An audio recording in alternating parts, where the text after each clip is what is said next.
Graça e paz, igreja. Eu me chamo Márcia Carvalho e fui convidada pelo Ministério da Intercessão nesse tempo de consagração anual para falar a respeito do princípio da unidade no casamento entre os cônjuges.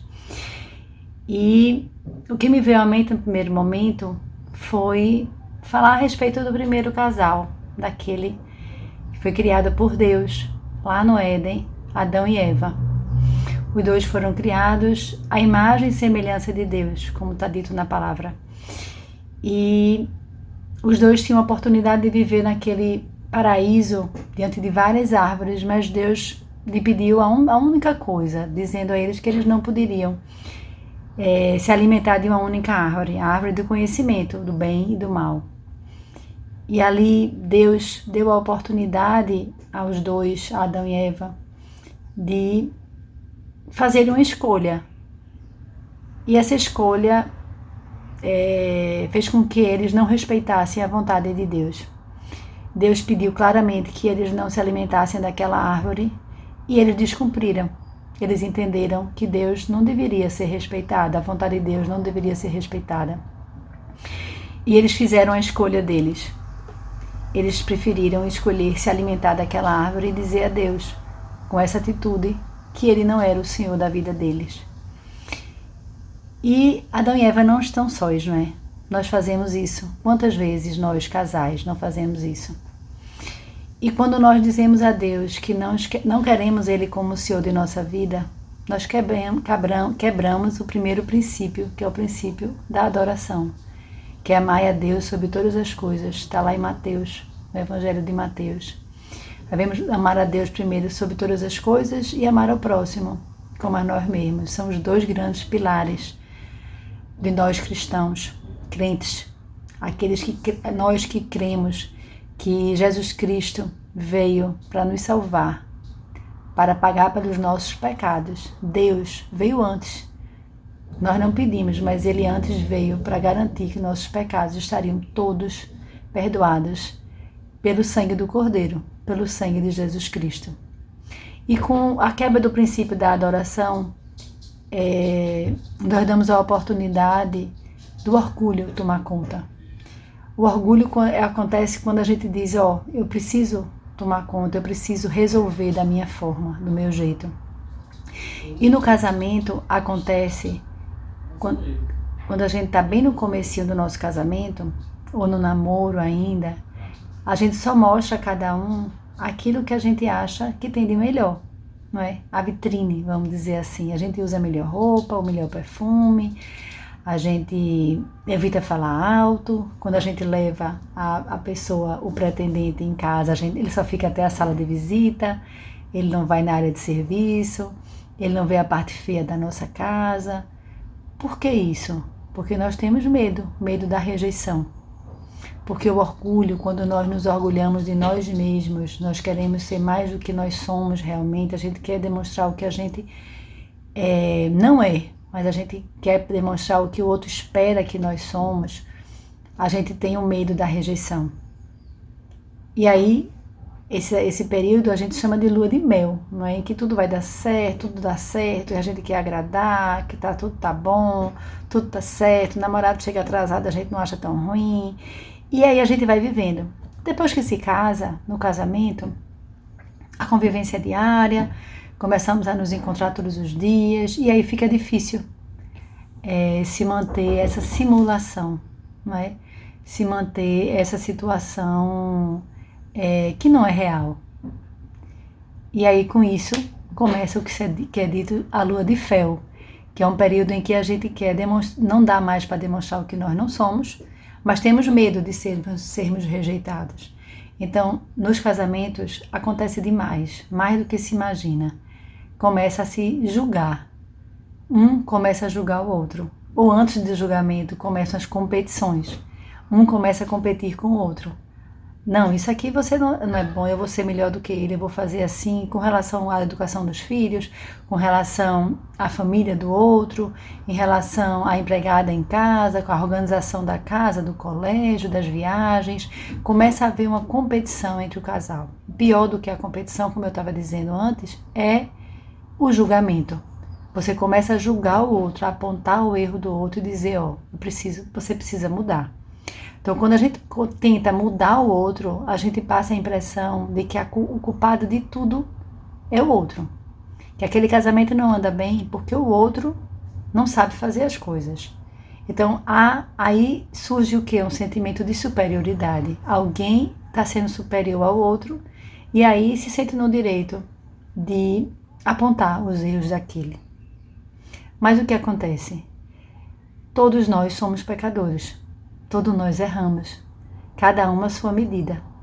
Então, se a gente afasta esse orgulho, se a gente afasta esse sentimento de superioridade e se percebe como pecador e se percebe como pessoas que precisam estar aos pés da cruz, pedindo perdão a Deus pelos pecados, pelos erros, pelo julgamento, por aquilo que é feito, sem se aperceber que Deus deve ser o centro de tudo, vai perceber que está no caminho errado. Aí o casamento começa a dar errado. E aí é preciso que cada um comece a perceber-se nessa relação e dizer: será que eu não faria o mesmo se eu estivesse no lugar dele? Por que eu estou julgando? Será que eu não faço isso também? E aí quando cada um começa a dizer ao outro quais são as suas dificuldades, quais são as suas situações mais difíceis, ou que já viveu, que já passou, os dois se veem pecadores, os dois se veem com fragilidades, e aí há um desnudamento da alma, e aí Deus passa a ser o ser perfeito, porque perfeito só Deus. É quando o salmista diz lá não é o salmista, assim, em todo o universo não há nada que possa nos separar do amor de Deus, que é o nosso por meio de Jesus Cristo. Então, Ele é o Deus. Por meio de Jesus Cristo, Ele veio salvar toda a humanidade. Então, não há espaço para julgamentos. Não há espaço para que sejamos um melhor do que o outro. O espaço que há é de um levantar o outro. O que pode acontecer é de alguém estar num processo, dentro do seu processo, num momento em que já passou por aquilo e pode auxiliá-lo. Porque lá em Cantares, acho que é capítulo 4, versículo 9 e o versículo 10 diz assim: melhor é serem dois do que um, porque tem melhor paga de seu trabalho. Porque se um cai, o outro levanta o seu companheiro. Mas ai do que estiver só, pois caindo não há outro que possa levantar. Isso às vezes é um, às vezes é outro.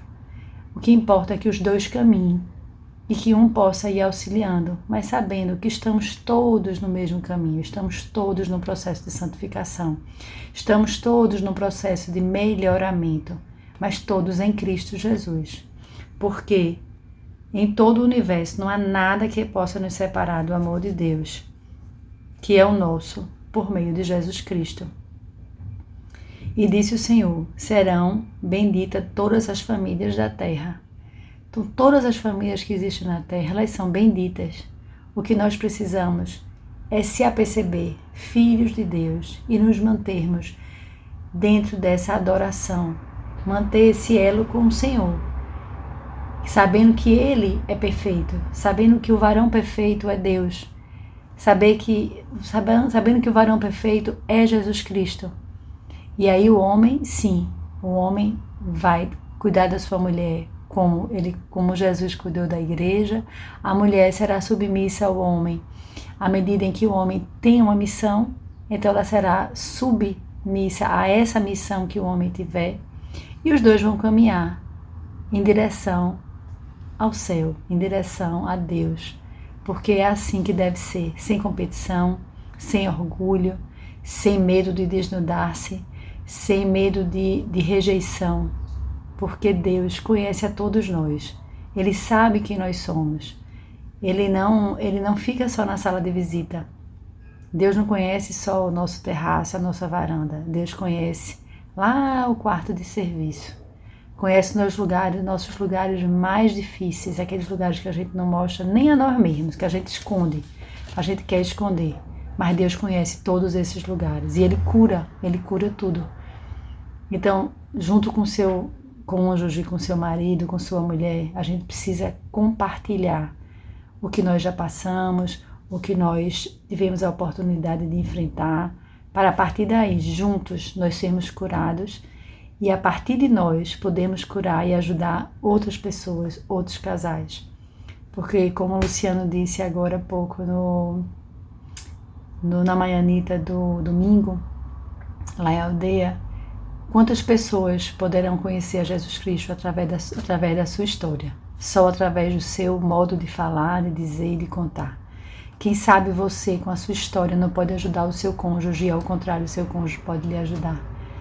Então, a reflexão que eu deixo hoje para a gente aqui é essa, que nós somos instrumentos de Deus, fazemos parte do corpo de Cristo. Cada um tem a sua função. A minha função pode não ser a do meu cônjuge, que é diferente da outra pessoa, mas cada um precisando estar engrenada, fazendo parte desse corpo, azeitado nesse corpo, para que nós todos juntos possamos levantar outras pessoas para o exército de Cristo. É assim que eu penso e essa é a palavra que eu vim deixar para vocês. Vamos fazer uma oração para finalizar. Senhor Deus Todo-Poderoso, quero te agradecer, Senhor, por essa oportunidade de estar aqui em tua presença, Senhor. Que tu és maravilhoso, tão paciente, Senhor. O Senhor que não nos julga, Pai. O Senhor só nos perdoa. O Senhor perdoa e ainda esquece tudo o que nós fizemos. O Senhor esquece as nossas transgressões, Senhor. Dai-nos esse discernimento, Pai, de mantermos-nos nessa posição de adoradores, Pai, para que a gente não caia no orgulho, nos frutos do orgulho, como o medo, a rejeição, para que possamos ser pessoas autênticas em Cristo Jesus, Senhor, para que os ensinamentos de Deus possam nos ajudar a sermos varões perfeitos como Jesus Cristo e varoas perfeitas, Senhor, para juntos possamos estar construindo o Teu reino, Senhor, em nome de Teu Filho amado Jesus. Amém.